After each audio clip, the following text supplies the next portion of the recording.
Russian revolution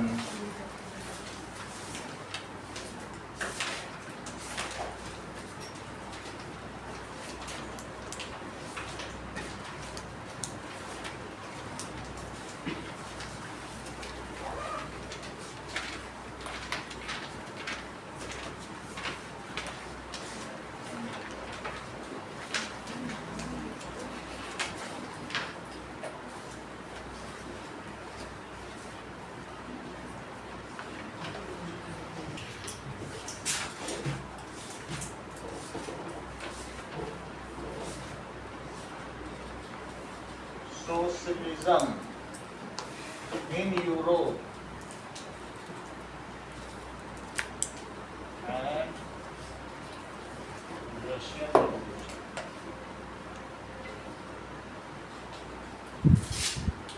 इसका मतलब क्या है?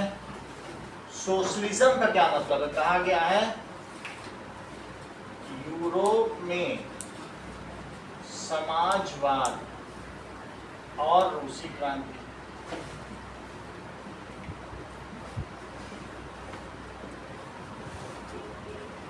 दैट इज बात है,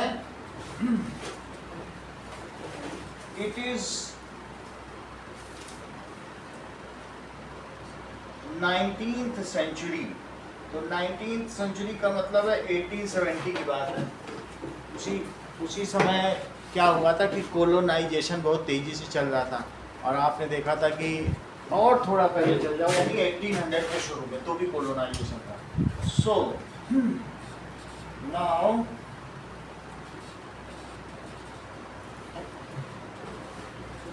इन 1800 क्या हुआ था, जो यूरोप के कंट्रीज थे जैसे फ्रांस, जर्मनी, यूके, ब्रिटेन, वहाँ क्या हो रहा था 18th सेंचुरी में यानी 1800 से लेकर अगर 1850 की भी बात करें, देयर वाज इंडस्ट्रियल रिवोल्यूशन। सब तरफ स्पिनिंग जेनी का आविष्कार हो चुका था। तुमको मालूम है कि स्पिनिंग जेनी क्या करती है? ये एक बार में 1000 सूत काटती है। कितने यार्न्स बना सकती बताइए? थाउजेंड्स ऑफ यार्न्स बना सकती है। और फिर उससे क्या होगा, बहुत जल्दी कपड़े बनते हैं।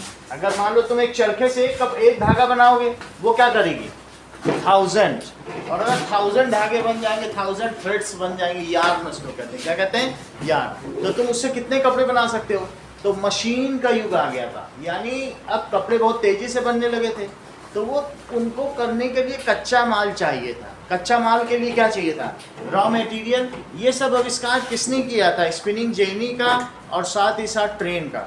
That is Thomas Alva Edison, जो कि खुद यूरोप ब्रिटेन का ही था। समझ आया? थॉमस अल्वा एडिशन ने क्या किया था? आविष्कार किया था। उसके अब ये जो स्टीम इंजन का आविष्कार किया, वहाँ ट्रेन चल रही थी। ट्रेन चलने से क्या हुआ वो बताओ? ट्रेन चलने से ट्रांसपोर्टेशन आसान हो गया था। तो यूरोप ने सोचा कि कहीं से भी अगर हमको 2 रुपए की कॉटन मिलती है, हम 200 रुपए की शर्ट तुरंत बना देंगे। मशीन आ गई हमारे पास, स्पिनिंग जेनी आ गई, और फिर हम उसको बेच देंगे मार्केट में 198 के प्रॉफिट में। 2 रुपए के कॉटन से क्या बना देगी? 200 रुपए की शर्ट। उसको जहाँ तहाँ मिला। दूसरे देशों में ऐसी कोई मशीन नहीं थी। इंडिया में भी गांधी जी तब चरखे का वो कर रहे थे प्रचार। देखो जिस समय उनकी स्पिनिंग जेनी थी, हम 1930 तक चरखा चलाओ देश बढ़ाओ।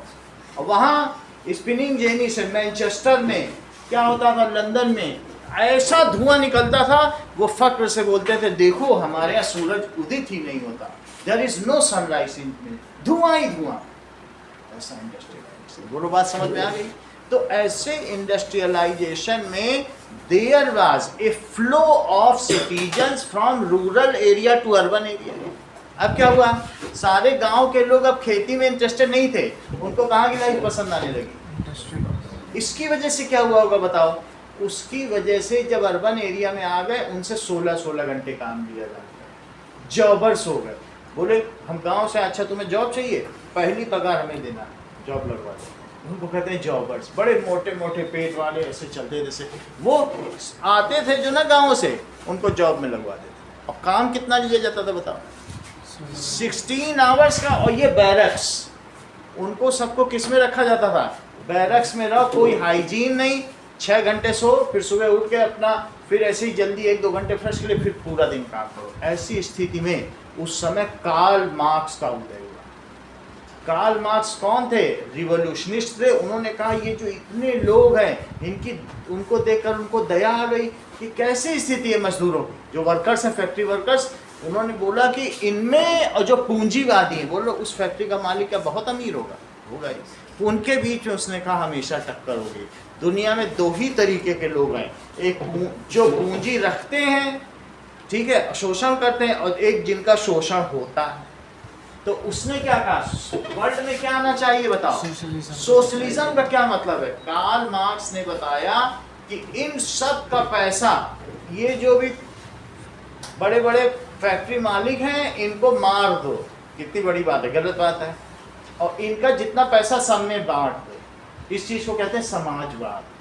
What ever is the property it belongs to poor people. किसकी है बोलो? अगर फैक्ट्री है तो किसकी होनी चाहिए? Poor people. जो जितना प्रॉफिट आए पूंजी उसको नहीं मिले फैक्ट्री मालिक को, किसको मिलना चाहिए? पुअर पीपल को मिलना चाहिए सारा प्रॉफिट। और जैसे आज हमारी फैक्ट्री में 1 लाख का प्रॉफिट हुआ, 10 लोग काम कर रहे, सबको 10-10 हज़ार बात। अगले महीने फिर प्रॉफिट हुआ, सबको 10-10 हज़ार बात। फिर तीसरे महीने छत गिर गई, एक तरफ की दीवार गिर गई उस फैक्ट्री की, गिर जाने दो, प्रॉफिट होने दो, फिर प्रॉफिट हुआ। अगले महीने एक और दीवार गिरने दो, क्योंकि सबने बांट लिया है। क्या हमसे पैसे लेके वो दीवार बनाएंगे? नहीं ना। तो मशीन खराब हो गई, खराब होने दो, जो बच्ची उनसे प्रॉफिट बांट, ये चीज। तो बोलो क्या ये सिस्टम चल पाता? पूंजीपति होगा, अगर दुकान का मालिक होगा, वो 2 नई मशीनें लगवा देगा, क्योंकि उसको प्रॉफिट होगा, और मजदूर रखेगा। हो सकता है वो मजदूरों के अधिकार मांग लेते, तो क्या वो ज़्यादा अच्छा नहीं होता? तो ये जो सोशलिज्म है, आपको मालूम होगा कि हमारे भी 1975 में इंदिरा गांधी ने कौन सा वर्ड जोड़ दिया था हमारे कॉन्स्टिट्यूशन में? सोशलिज्म जोड़ा था। अदरवाइज ये सोशलिज्म वर्ड कहीं सक्सेसफुल नहीं हो। वर्ल्ड में क्या ऐसी चीजें सक्सेस होंगी? तो यूरोप में सोशलिज्म का उदय हुआ। So it was the thought of Europe, however it was taken over by Russia. Russia ने इस पूरी चीज को लिया, इस कॉन्सेप्ट को, और आज भी रशिया में क्या है? सोशलिज्म है। दैट इज, आपने कभी यूएसएसआर का नाम सुना है? United socialist Soviet union of Russia, socialist word. तो वहां सोशलिज्म आई। किसने जन्म दिया? कार्ल मार्क्स ने। और गया कहां पे बोलो? रशिया। रशिया में जितनी भी जमीन है वो सब में क्या होता है? सबको बराबर बराबर बंटती है।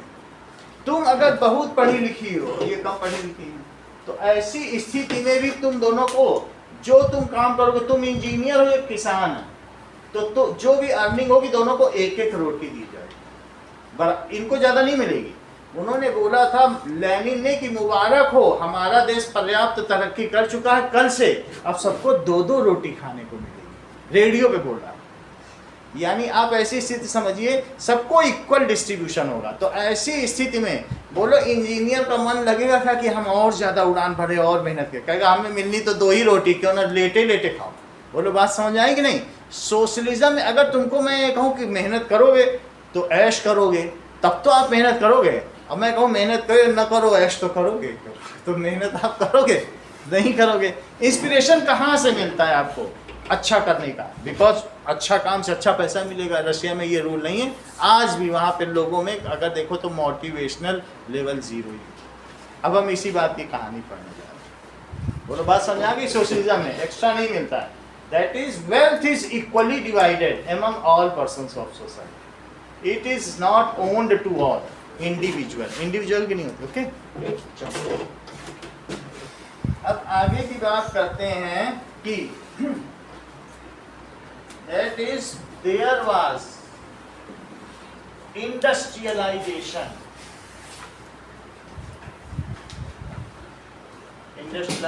का in यूरोप में इंडस्ट्रियलाइजेशन। तो क्या हुआ?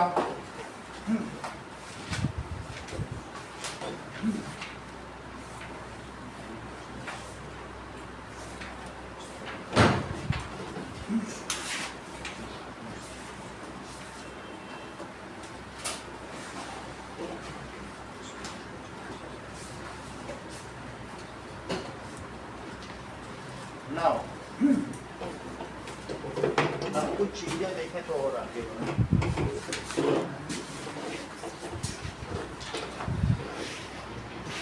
यूरोप में रिवोल्यूशन हो रहा था, इंडस्ट्रियलाइजेशन भी चल रहा था, और रिवोल्यूशन कौन करते थे? या तो लिबरल्स करते हो, या कौन करते थे?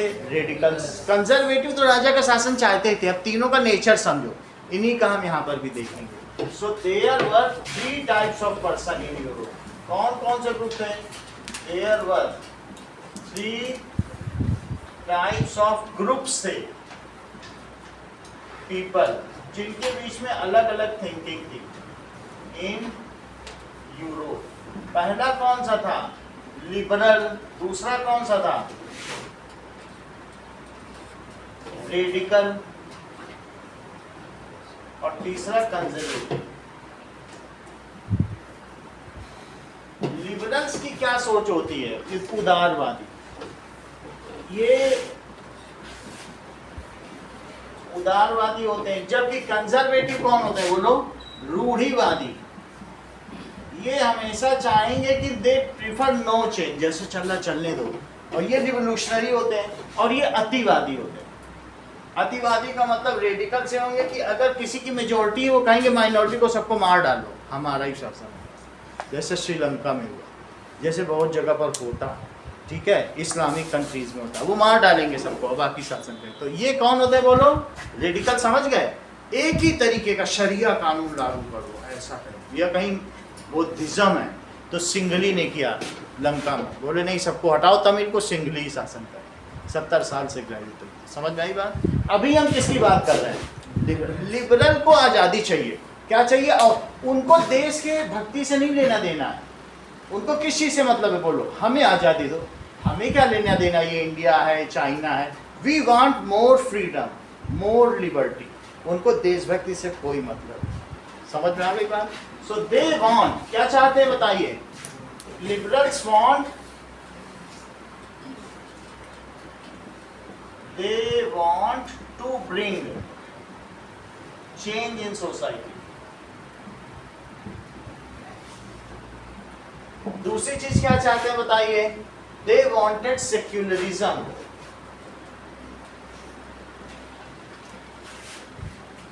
सेक्युलरिज्म का मतलब बताओ रोहित, क्या होता है?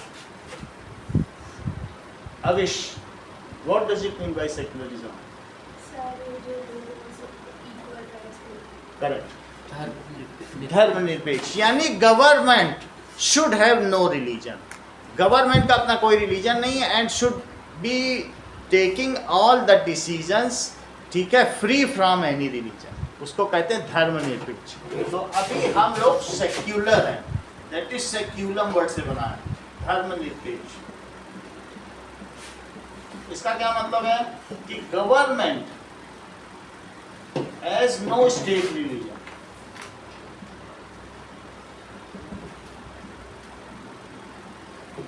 गवर्नमेंट का कोई स्टेट नहीं। तो इस चीज को क्या कहते हैं? सेक्युलरिज्म। तीसरी चीज देखो, they oppose uncontrolled power of dynastic ruler.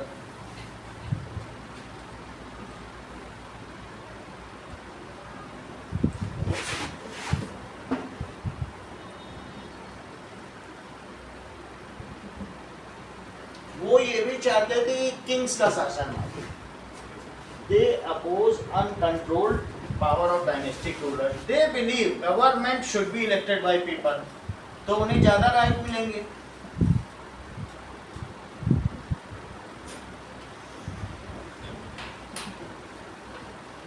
Should be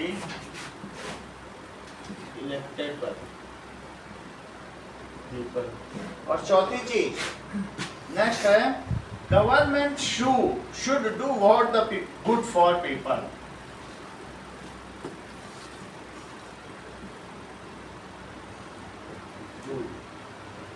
good for people, वही काम करे जो लोगों के लिए अच्छा है। लेकिन फिर भी ये एक चीज नहीं चाहते थे, अविश ये नहीं चाहते थे कि यूनिवर्सल एडल्ट फ्रेंचाइजी। उसका क्या मतलब? मतलब 18 प्लस जो भी अडल्ट है उन सबको राइट टू वोट मिलेगी ना मिले? नहीं मिले। ये नहीं चाहते। हाँ, और यूनिवर्सल एडल्ट फ्रेंचाइज ये चाहते थे जो अमीर हैं, यानी थर्ड स्टेट के अमीर लोगों को ही राइट मिले। फिर आगे चल के इन्होंने ये अपना आइडिया छोड़ दिया, लेकिन जब शुरू में लिबरल बने थे ना, तब ये चाहते थे नहीं अमीरों को ही। शुरू में लिबरल बने थे, इतना ज़्यादा ब्रॉड माइंडेड नहीं थे। आज तो फिर सबको मिल ही गया, तो और कौन चाहेगा कि उनको मिले? कोई हो सकता है क्या? बैक तो नहीं कोई जा सकता। लेकिन जिस समय ये बने थे तो क्या चाहते थे कि they do not believe in universal adult franchising. चलो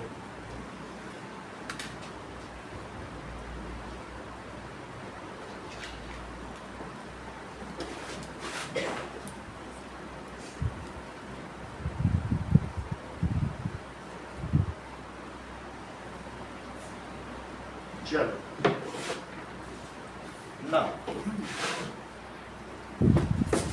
they are not also Democrats, full Democrats. Yes ये अब जैसे कुछ होते हैं कि पीपल का ही शासन हो, तो अभी हम इनके बारे में भी अंतर देखेंगे कि इनके डिविजन्स हो गए थे। लिबरल्स और डेमोक्रेट्स का भी रशिया में आगे चल के क्लैश होगा, तो उसमें देखेंगे कि कुछ अलग अलग रेड कैप वाले हैं, कुछ वाइट कैप वाले हैं, कुछ ब्लू कैप वाले हैं, उन सबको आगे देखेंगे क्या इनके बीच गृह युद्ध चला। That we will see। अभी आगे देखो, ये अभी शुरुआत। They wanted that propertied man should vote, should cast vote। वही वोट डाले। आगे देखते हैं, नेक्स्ट देखो। वुमेन्स को भी वोट डालने का अधिकार है हमको। रेडिकल्स का मतलब होता है अतिवादी। अतिवादी क्या होता है? मेजॉरिटेरियन गवर्नमेंट, जो ज्यादा हो उन्हीं का रूल, कम वालों को किक मार के बाहर निकाल। क्या ये कोई डेमोक्रेसी का रूल होता है? ये यही चाहते थे radicals. Radicals wanted majoritarian government.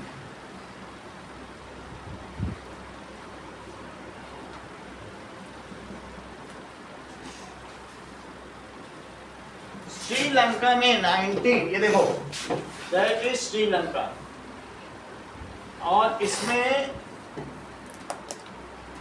ये 1948 में आजाद हुआ था, और इसमें 85% सिंगली हैं और 15% बौद्ध हैं, तमिल। तो सिंगली में क्या चाह, सिंगली बौद्ध को कहते हैं।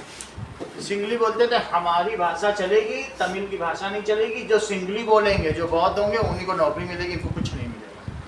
तो ऐसे में क्या हो सकता है बताओ अनुष्का?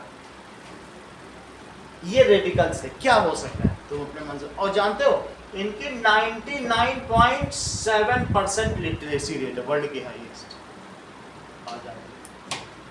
उन्होंने क्या किया ना, जो तमिल थे लिट्टे बना डाली, LTTA क्या बना दी? Liberation Tamil tigers of Eelam, इन्होंने बना डाली। सबने बंदूकें उठा ली। तुम अपने ही घर में अगर तुम्हारा छोटा बच्चा है, उसको डिस्कार्ड करके ऐसे निकलो, एक दिन वो भी मिलिटेंट बन जाएगा। घर में ही अगर एक को तुम कुछ ना करो, ऐसे ही ओवरलुक करते रहो, तो क्या होगा बोलो? सबको साथ लेके चलना पड़ेगा कि नहीं? तुम्हारे ही घर में अगर पापा एक गाड़ी ला रहे, स्कूटर ला रहे, तुम्हारी छोटी बहन से पूछेंगे, हाँ बेटिया कौन सी कलर की लाए? पापा गुलाबी रंग की ले आओ स्कूटर।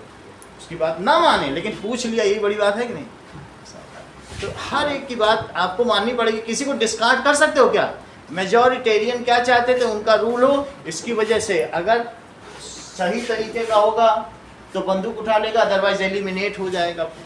पाकिस्तान में 27% अदर देन मुस्लिम थे, एलिमिनेट हो गए, 2% बचे, 24% को मार चुका है। तो कुछ एलिमिनेट भी हो जाते हैं, और कहीं कहीं नहीं एलिमिनेट हुए, तो कैसा हाल होगा बोलो श्रीलंका? सही है। तो क्या आप, और 70 साल के गृह युद्ध में फंसा रहा इतने लिटरेसी रेट के, मार भी नहीं पाया, 2-3% को मार पाया। 70 साल की बर्बादी, सारा वहाँ पर गृह युद्ध के बाद इस समय इकोनॉमी बिल्कुल डाउन पे, सारी इंडस्ट्री तबाह हो गई, सब कुछ बम्बार्डमेंट, हर इंडस्ट्री में बम, यही होगा। तो अच्छा रहेगा क्या? रेडिकल को आप ठीक मान रहे हो कि जो ज़्यादा हो वही रूल करें, क्या ठीक रहेगा? अगर मान लीजिए यहाँ लड़के ज़्यादा हैं, कहें नहीं हमारे हिसाब से चलेगा, या प्लेग्राउंड में हम रोज़ क्रिकेट खेलेंगे और लड़कियों को बास्केटबॉल नहीं खेलने देंगे, तो क्या ठीक लगता है? क्या ऐसा नहीं होना चाहिए ना? हो सकता है देश डिवाइड कर लिए जाए, दो भी हैं तो भी तो उनके एथनिक्स और उनके फ्रीडम का हमें सम्मान करना होगा कि नहीं। तो रेडिकल क्या चाहते थे, बोलो वहां पढ़ो, that is majoritarian government. Radicals wanted, ये बात तुम समझ गए ना। और आगे क्या चाहते थे, दे अपोज्ड, वो सिर्फ यही चाहते थे, they opposed privilege to land owners and wealthy factory owners given to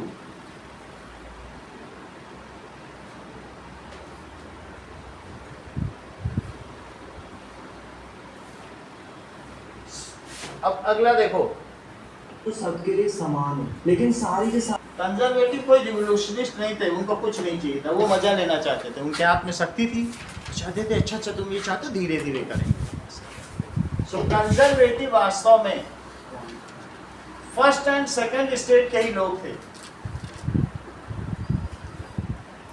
These were mainly, क्योंकि थर्ड स्टेट ऐसा क्यों करेगा, फर्स्ट और सेकंड स्टेट चाहेंगे कि उन्हीं के हाथ में शक्ति रहे। Mainly first and second state group wanted that whatever, कोई भी अगर सोसाइटी में सोशल चेंजेस शुड कम,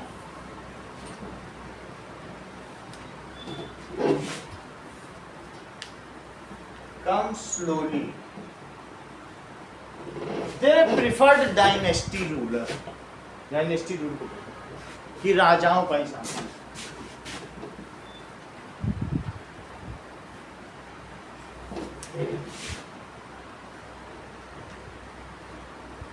ये जो तीनों मैंने बात बताई है यूरोप की, अभी तो मैं रशिया की बात ही नहीं कर रहा हूँ, आधा चैप्टर तो तुम्हारा यूरोप का ही, सही है। आगे की बात देखो, ऐसे दौर से गुजर रहा था चाहे कहीं भी चले जाओ, फ्रांस की भी कॉलोनी बनती थी, स्पेन के भी कॉलोनी है, साउथ अमेरिका में, हर एक, ये यूरोप के सारे कंट्री एक साथ सब कनेक्टेड थे ना। अगर एक जगह स्पिनिंग जेनी आई तो सब जगह आ गई, और जब सब जगह स्पिनिंग जेनी आ जाएगी तो क्या होगा। और ये पूरा यूरोप एलिजाबेथ की ही फैमिली है, कहीं उसके दामाद है, कहीं उसके चाचा का लड़का, पूरा एलिजाबेथ। अगर तुम फ्लो चार्ट देखो तो हर एक देश का राजा उसका आपस में किथ एंड किन है, रिश्तेदार, एक ही परिवार ही राज कर रहा था, समझ में आया। तो अब इन्होंने क्या किया कि that is liberals and radicals wanted, किसको, उस समय जो वर्कर्स की कंडीशन क्यों खराब थी, बोलो Rohit, what problems they are, उनसे काम ज़्यादा कराया जाता था और पैसे कम दिए जाते थे। पैसे कम दिए जा, उनकी सैनिटरी कंडीशन अच्छी नहीं थी, उनकी लिविंग कंडीशंस अच्छी नहीं थी।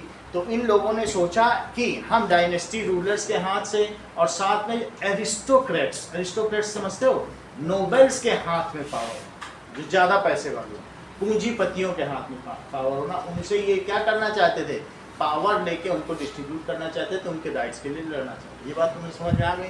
तो ऐसे में किसका उदय होता है, कार्ल मार्क्स। कोई फर्क बात आपको समझ में आ गई। नेपोलियन सब चले गए, फ्रांस से सब जगह लगभग इस समय डायनेस्टी रूल खत्म हो चुका है। अब अगले क्लास में जब 10th पढ़ोगे 1815 तक आते आते ना अब फ्रांस में रूलर बचा, सब जगह डेमोक्रेसी आ चुकी है। लेकिन आने के बाद भी चूंकि फैक्ट्री बन चुकी थी तो पूंजी किसके हाथ में चली गई, राजा तो चले गए लेकिन बोलो पूंजी किसके हाथ में चली गई, पैसा किसके हाथ में चला गया, फैक्ट्री ओनर्स। बोलो बात समझ आ गई। तो क्या इनको कोई फायदा हुआ, अर्बनाइजेशन हो गया। अर्बनाइजेशन का मतलब शहरीकरण। However the money is shifted to factory owners. Okay, किन किन लोगों ने इसके खिलाफ आवाज उठाई, कौन ग्रुप्स ने, बोलो। हाँ, लिबरल्स और रेडिकल्स ने उठाई। चलो इस चीज को देखो। ड्यू टू अर्बनाइजेशन, अर्बनाइजेशन का क्या मतलब है, एट मास स्केल, बहुत तेजी से अर्बनाइजेशन हो रहा था। मास स्केल, पीपल, जो विलेज पीपल थे या रूरल पीपल थे, वो कहाँ शिफ्ट होने लगे, people that is shifted to cities for job, job के लिए आने लगे। तो city population increase in lot,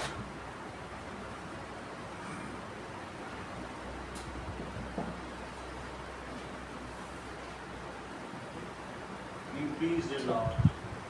There were more workers than the job. Job कम था, वर्कर्स ज्यादा हो गए। ऐसे में क्या होगा, क्या उनका एक्सप्लॉइटेशन नहीं होगा? कम वर्कर हो तो सबसे कहें अच्छा ले लो हमारे यहाँ काम करो। तुम्हें 2 वर्कर काम है, 10 बाहर खड़े हैं, तो तुम्हारे 2 वर्कर की क्या हालत होगी? जरा भी गड़बड़ करेंगे उनको तुम किक ऑफ कर दोगे, हाँ बाहर वाले आओ, यही करोगे कि नहीं? Workers were more than the job, ऐसे यही होगा जब सब लोग भागे भाग आ रहे हैं। Workers were more than the job. This was a period of colonisation, सब तरफ उपनिवेशवाद भी चल रहा था। अब क्या होगा? The condition of workers was critical.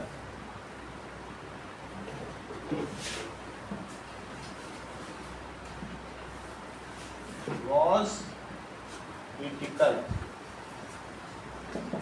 ठीक है। They were doing more working hours, या वर्किंग आवर्स वर मोर। और क्या चीज कम थी? जैसा भी रोहित ने बताया, and wages were,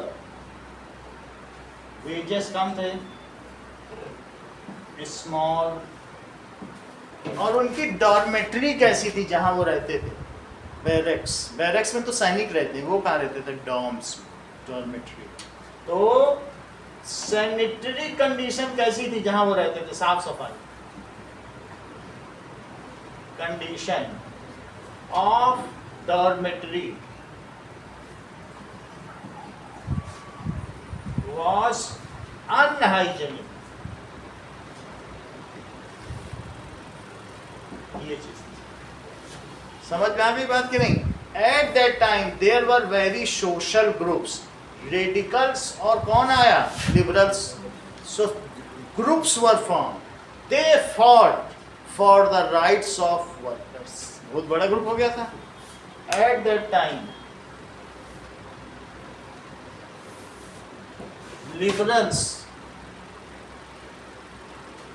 and radicals. Radicals ने कहा पूंजीपतियों से तुमको पैसा दिलवा देंगे, और लिबरल्स ने कहा आजादी दिलवा देंगे। दोनों का ही काम था, एक पैसा दिलाने की बात कर रहा था और एक क्या कह रहा था? आजादी। है बात कि नहीं? तो liberals and radicals came forward, ये आगे आए, एंड फॉट फॉर वर्कर्स। यहां तक की कहानी तुम्हें समझ में आ गई? अब आगे की बात देखो। Now when socialism, concept of socialism, that is arose, या उस समय फैला इन यूरोप, फैला यूरोप में, लेकिन यूरोप में किसी ने पसंद नहीं किया। ये पहुंच कहाँ गया? रशिया। और ये किसने फैलाया? इसकी कहानी सुनो। Eight that time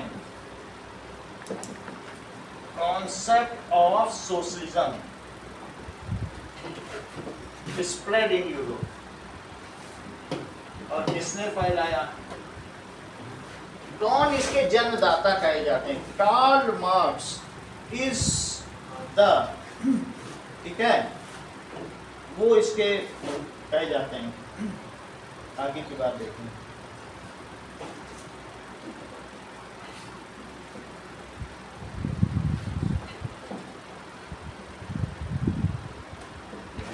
this idea in socialism क्या होता है? Property is equally distributed among all. In socialism जो प्रॉपर्टी है वो किसी एक की नहीं होती। अभी मैंने तुमको बताया कि फैक्ट्री का क्या हाल होगा अगर सोशलिज्म आ जाए, तो फिर सबको बांट दो, फिर क्या होगा बोलो? अगर 10 किसान हैं, उनके हथियार भी एक ही जगह, इम्प्लीमेंट्स भी रखे जाएंगे, वहां से फावड़ा उठाओ, काम करो, वहीं रख दो। कम्युनिटी की होती है। That is property belongs to community and not individual. That is property, सब लोग उसे यूज करेंगे। Belongs to community and not, अभी भी वहां सोशलिज्म चल रहा है रशिया में। आपको मालूम है वहां प्यूटिन है, कौन है वहां का प्रेसिडेंट, का नाम क्या है, व्लादिमीर पुतिन। उन्होंने बोल दिया था अभी थोड़े दिन पहले कि अच्छा तुम लोग सब लोग सुन लो, मैं अगले 10 साल और राज करूंगा और कोई इलेक्शन नहीं होंगे। फिर थोड़े दिन बाद आए, आप बोले नहीं वो मैंने गलत कह दिया था, जब तक जीवित रहूंगा तब तक राज करूंगा। 2 बार अनाउंसमेंट कर दी और उन्होंने संसद में पारित भी कर दिया। ऐसी हालत, और कोई कुछ नहीं बोल पाया। उनका जो वो था ना अपोजिशन का लीडर, वो 2 साल पहले उसने बोला no sir it is wrong, वो भी चाहता था कुछ बन जाए, उसको उसी रात मरवा दिया।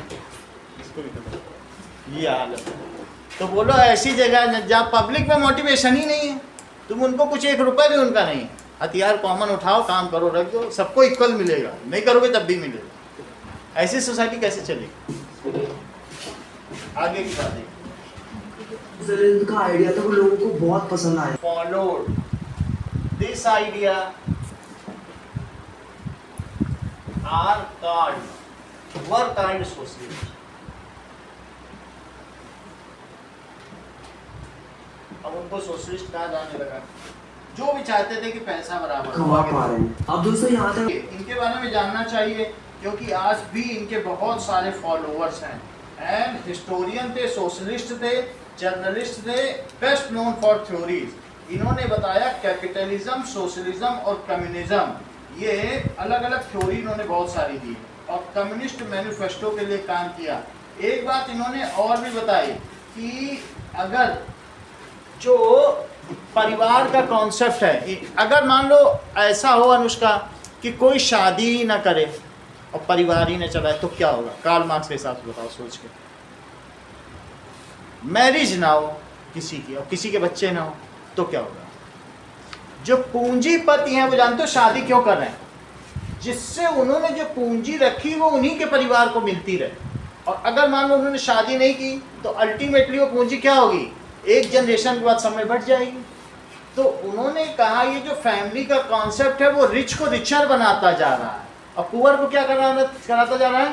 पुअर। और ये लोग क्या करते हैं, ये जो रिच लोग हैं, रिच का ग्रुप, ये धर्म के नाम पे अपना एक पूलिंग करते हैं। ठीक है तुम लोग धर्म को बनाओ, अरे तुमने ये क्या कर दिया। उसके लिए उन्होंने चर्च रखे हैं, प्रीस्ट रख रखे हैं, कहीं रख रखे हैं कि लोगों को क्या है जो कम पढ़े लिखे हैं उनको बहलाया जाए और उनको उनकी गरीबी से भुलाकर बोले चाहो तुम शिव जी की पूजा करो, तुम खुदा की पूजा करो, जिससे वो भूल जाए अपनी गरीबी।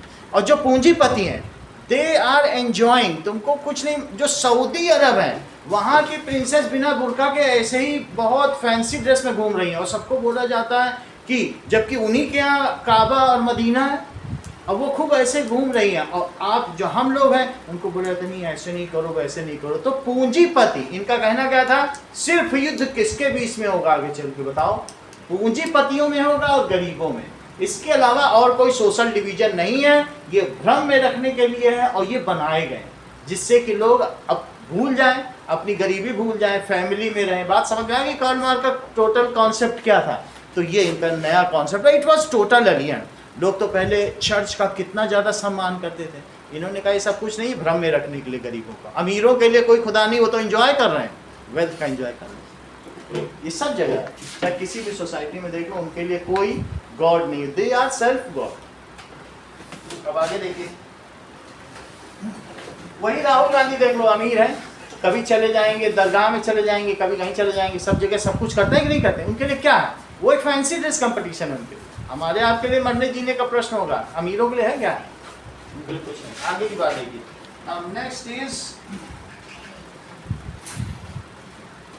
जितने भी सोशलिस्ट थे यूरोप के अंदर, उन्होंने क्या किया कि एक इंटरनेशनल ऊपर की टाइमलाइन क्या बताई कि एक है 1800 से कहां तक? 18, तो ये इंडस्ट्रियलाइजेशन था इन यूरोप, इंडस्ट्रियलाइजेशन। और फिर इसके बाद क्या हुआ? 1850 में क्या हुआ? दैट इज सोशलिज्म, इसका उदय हुआ। That is evolution of socialism, rise of socialism. और 1870 में जरा पढ़ो क्या लिखा है, 20 साल तक इन्होंने संघर्ष किया, राइज ऑफ सोशलिज्म। और उसी समय एक चीज हम और देख लें, कार्ल मार्क्स का उदय कब हुआ, ये एक महत्वपूर्ण घटना है। That is it is 1818 to 1883, ये लगभग उसी टाइम की बात है। तो आप ये कह सकते हैं, देखो अगर आप देखें तो कार्ल मार्क्स भी उसी टाइम पे आए हैं।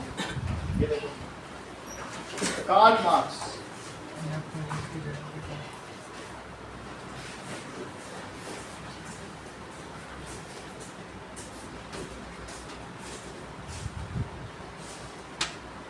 Brief history of Karl Marx देख लीजिए। अगर आप देखेंगे तो ये बिल्कुल उसी समय के हैं जर्मन फिलोसफर। कब से कब तक के हैं? इनको आने में ही इनका जो है 60 में करीब इन्हें जोर पकड़ा इनका टोटल 83 तक रहे ना, 20-25 साल तक इन्होंने खूब अपना पूछा। जब थोड़े एज के हो गए सब लोग जानने लगे। तो इसका मतलब है 1880, ये भी कह सकते हैं राइज ऑफ कार्ल मार्क्स। अब आगे की बात देखो कि दैट इज कार्ल मार्क्स पे आगे नोट है, क्वेश्चन है वो हम कराएंगे, लेकिन अभी ऐसे लिखो Karl Marx was a German activist। उन्होंने क्या कहा? Who has given the idea of, देखो तुम्हारी बुक में जरूर दिया होगा, ये चैप्टर इन्हीं के नाम पे है, ठीक है। He was who was in favor of, किसके फेवर में थे बोलो Avish? Favour of cooperative society. किसके फेवर में थे? कोऑपरेटिव के। सब लोग मिलके एक सहकारी संस्था बनाओ, चलो। Favour of cooperative society. Sir वो तो रॉबर्ट ओवन थे ना? नहीं, कोऑपरेटिव सोसाइटी इन चारों चाहते थे, चारों में थोड़ा थोड़ा अंतर है, अभी हम फिर से वहां जाएंगे। तो सब क्या चाहते थे बोलो? कोऑपरेटिव सोसाइटी या कम्युनिस्ट सोसाइटी। तो इस तरीके से, ठीक है। इन्होंने ये भी बताया कि द वेल्थ किसके हाथ में होनी चाहिए Abhinav? Should be in hands of commune. Commune का मतलब समझते हो? एक पूरा कम्युनिटी होती, समुदाय। So wealth should belong to, किसको बिलोंग करे? To community and not to individual, ठीक है। एंड नॉट टू, बहुत इन्होंने यातनाएं सही, कई बार इनको जेल में डाला गया, बहुत सारी सरकारों ने, 10 यूरोपियन कंट्रीज ने इनके खिलाफ पुलिस छोड़ रखी। समझो कैसे बचे। तो इस तरीके से सोशलिस्ट थे और बहुत कुछ थे। आगे की बात देखिए, तो he was opposing capitalist, capitalist को अपोज किया था। ही अपोज्ड पूंजीवाद, कैपिटलिज्म।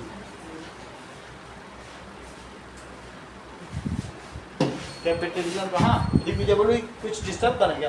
कुछ बता दो तो तुम आगे बैठ जाओगे ज्यादा डिस्टर्ब कर, ठीक है। अच्छा, कार्ल मार्क्स से पहले जो 2 लोग आए थे उनके सिर्फ नाम बताओ, जस्ट अटेंशन के लिए, ध्यान से पढ़ो।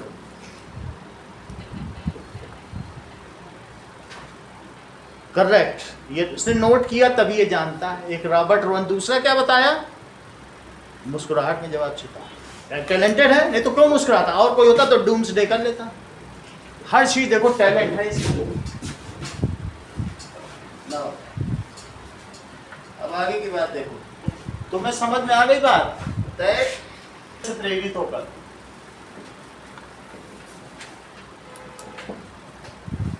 Time workers of Europe formed society, और उसका क्या नाम रखा?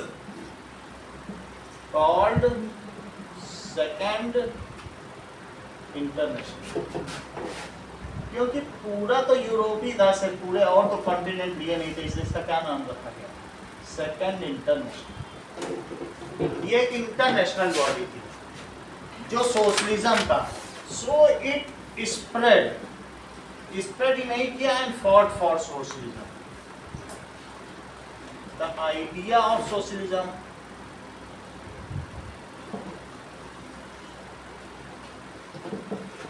आगे देखो। बॉडी थी वो सोशलिस्ट को सपोर्ट करती। ऐसे ही बनी, इसने अलग अलग कंट्री में अलग अलग पार्टी को जन्म दिया। आप नोट नहीं कर रहे बेटा, आप इधर बैठो। उनको क्या चीज बताई गई उसी समय जब सेकंड इंटरनेशनल था, हर जगह, क्योंकि सब जगह ही इंडस्ट्रियलाइजेशन लग रहा था। जर्मनी में क्या हुआ उस समय बोलो? जर्मनी में जो सोशल डेमोक्रेटिक पार्टी बनी,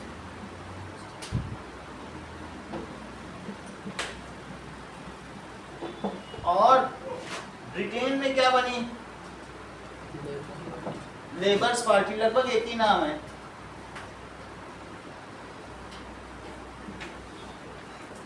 और फ्रांस में सोशलिस्ट पार्टी। अनिकेत तीनों नाम बताओ, बताइए। जर्मनी में क्या थी? Sir social democratic party. और ब्रिटेन में? Labour party. और फ्रांस में सोशलिस्ट पार्टी। सही है। अंश तीनों नाम बताओ। सोशल डेमोक्रेटिक पार्टी, फ्रांस में सोशलिस्ट पार्टी, ब्रिटेन में लेबर पार्टी। ब्रिटेन में लेबर पार्टी, ये ठीक है। ये तो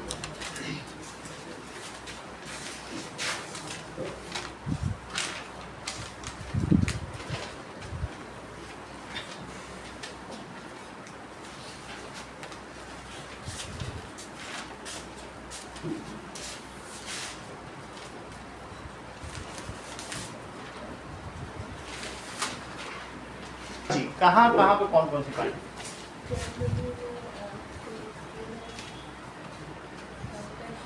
भाई उस समय अब हम बात करते हैं। देखो क्या हुआ, द रशियन एम्पायर 1904 की कहानी पढ़ो।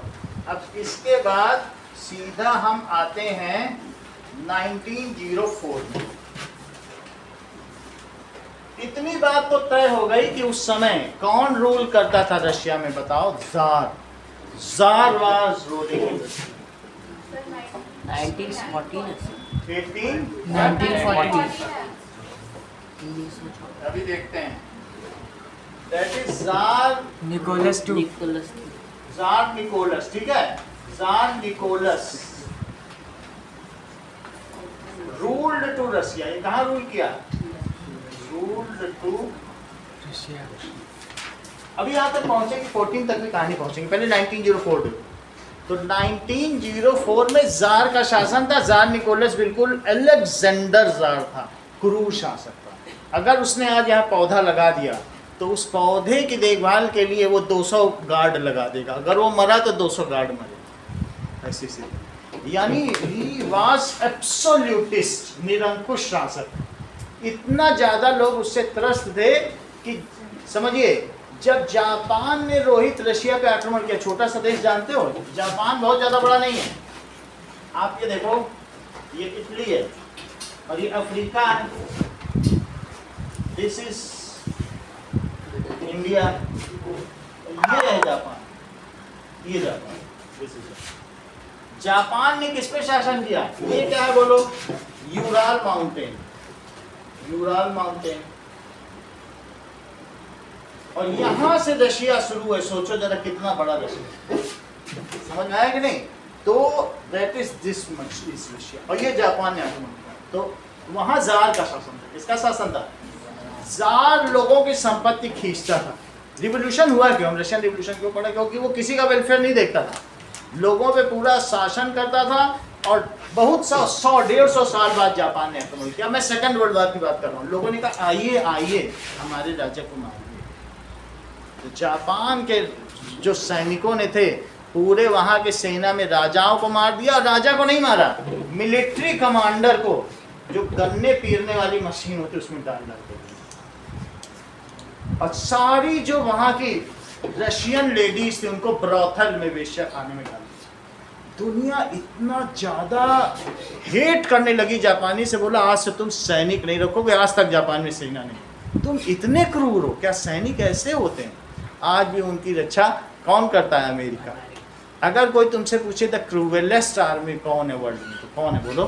जापान। समझ में आ गई बात? लेकिन उसके पीछे कॉन्सिक्वेंस थे। यहाँ के लोग देशभक्त क्यों नहीं थे? क्योंकि उनको किसने सताया था? आज भी यूक्रेन में लड़ने के लिए जाते हैं सेना, तो जानते हो क्या करते हैं यहाँ के जो पीछे से मिलिट्री गोली लेके खड़े होते हैं, भागोगे तो पीछे से गोली मार। यही काम स्टालिन ने किया, स्टालिन। अभी लेनिन और स्टालिन की कहानी बता रहे। वो क्या करता था, फर्स्ट वर्ल्ड वार में लोगों को भेजा और जो वापस आने लगे गोली मार दी। लौटो। अब हम बात करने जा रहे हैं कहाँ की, कि सोशलिज्म का आइडिया सोनाक्षी यूरोप में तो नहीं फैला, फिर कहाँ फैला? जो रशियन थे वो नेचुरल सोशलिस्ट थे, उनको सोशलिज्म का आइडिया बताना नहीं पड़ा, वो अपने आप ही पूलिंग करते थे खेतों की और अपने इम्प्लीमेंट्स एक ही जगह रखते थे।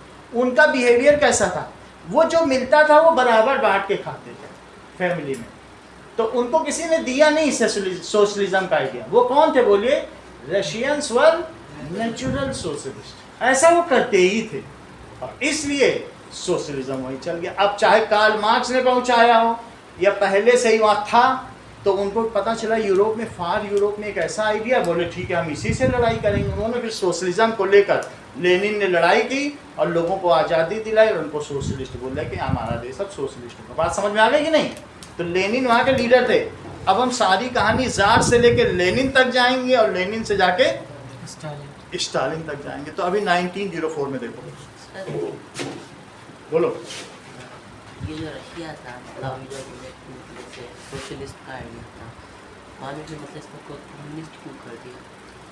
कम्युनिस्ट चाइना है और सोशलिस्ट ये सोशलिस्ट है, ठीक है। अगर आप देखो ज़्यादा फर्क नहीं है।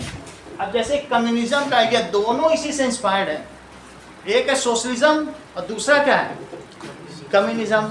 आप देखो कार्ल मार्क्स मैंने क्या लिखा है, ये कम्यून, या देखो कम्यून भी है। तो अगर आप कहोगे कि idea of communism and socialism both were given by, किसके द्वारा दिया गया बताइए? Karl Marx. लेकिन चाहे कम्युनिज्म हो, तुमको मालूम है शी जिनपिंग वहाँ के लोगों का सिर्फ शोषण कर रहा है। लोगों के पास कुछ पावर है? कुछ पावर नहीं कहने के लिए। चाहे कम्युनिज्म हो, जब कम्युनिज्म या सोशलिज्म में क्या होता है, कहते हैं सब प्रॉपर्टी यहाँ एक सब समाज की है, तो बोले तुम्हारी क्या पावर रहेगी, तुम्हारी कोई वेल्थ रहेगी?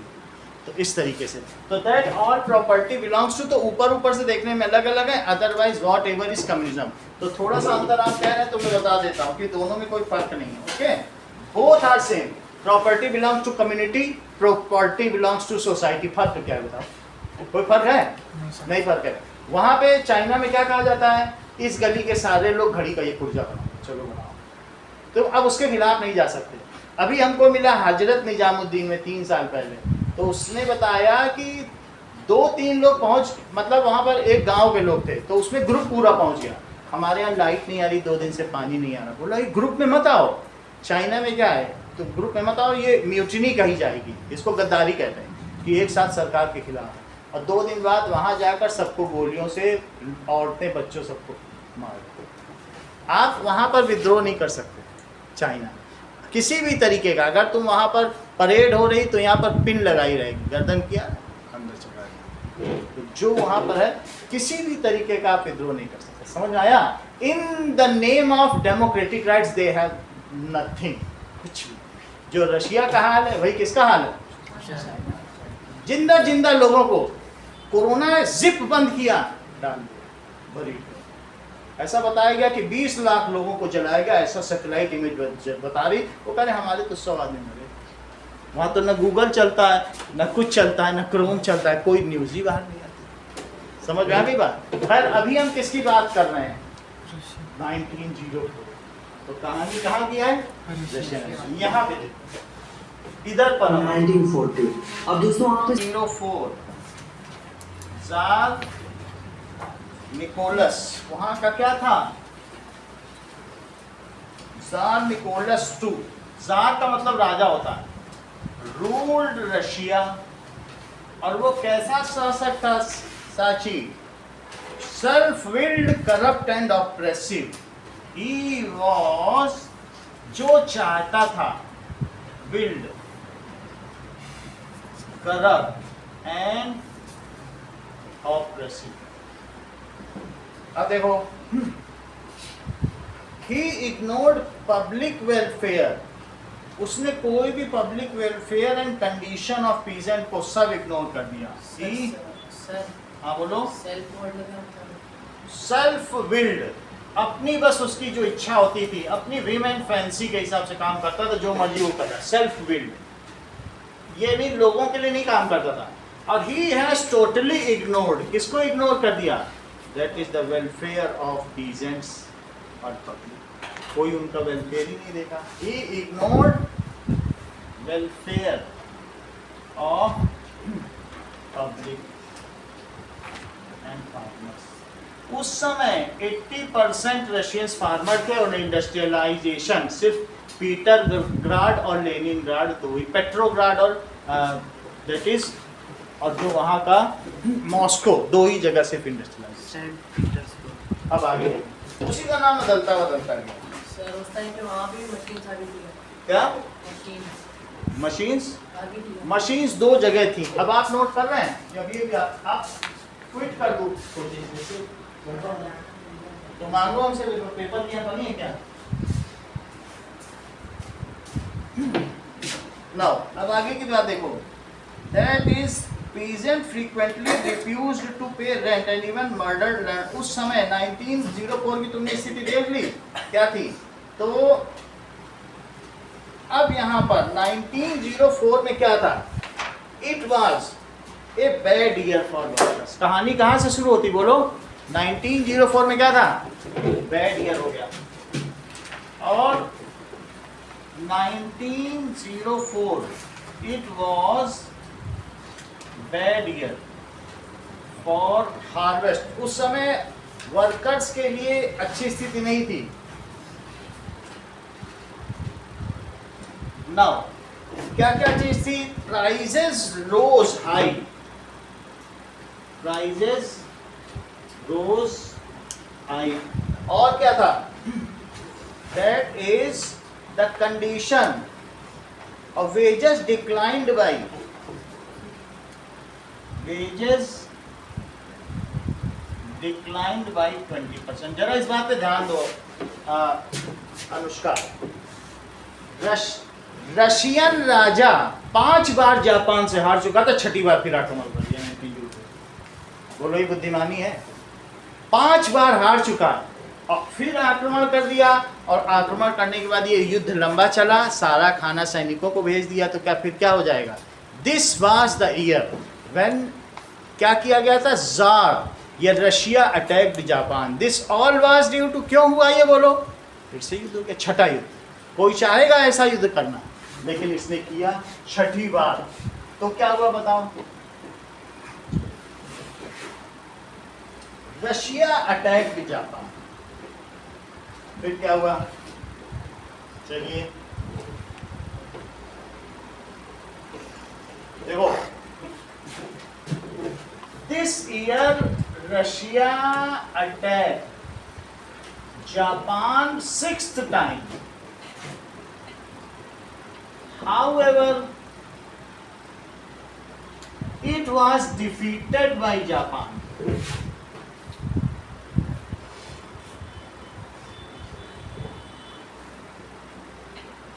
Five times earlier, 5 बार ये हार चुका था, फिर कर दिया। दिस मेड, इसकी वजह से इन्फ्लेक्शन रेट बहुत हाई हो गया, और most of the workers were send, बहुत सारे लोगों को तो इसने कहाँ भेज दिया था? लड़ाई के लिए।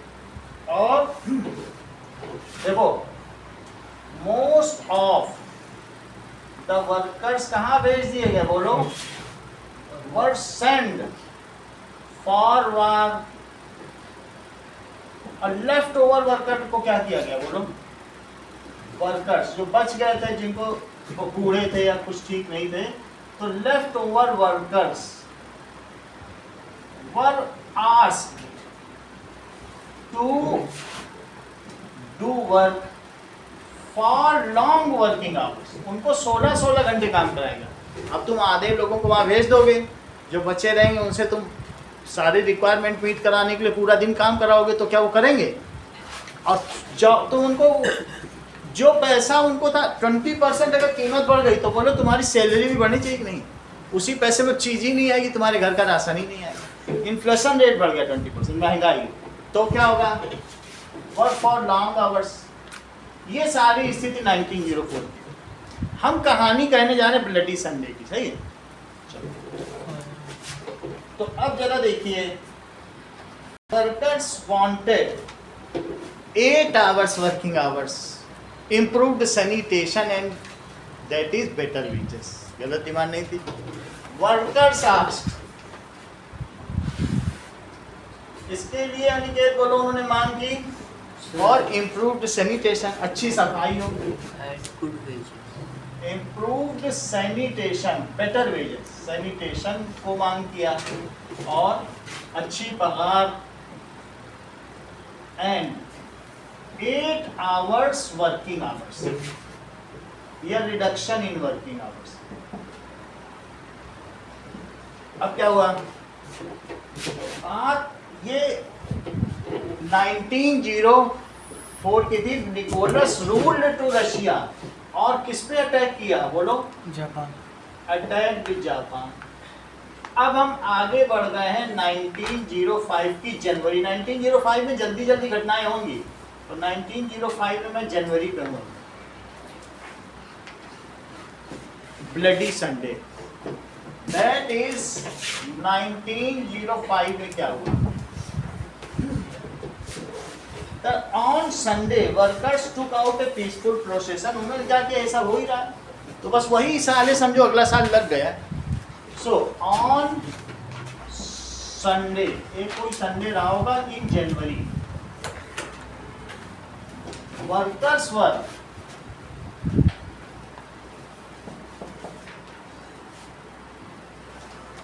मार्चिंग एंड टेकिंग आउट, वो बस एक प्रोसेशन निकाल रहे थे, मार्च थे, ए पीसफुल प्रोसेशन।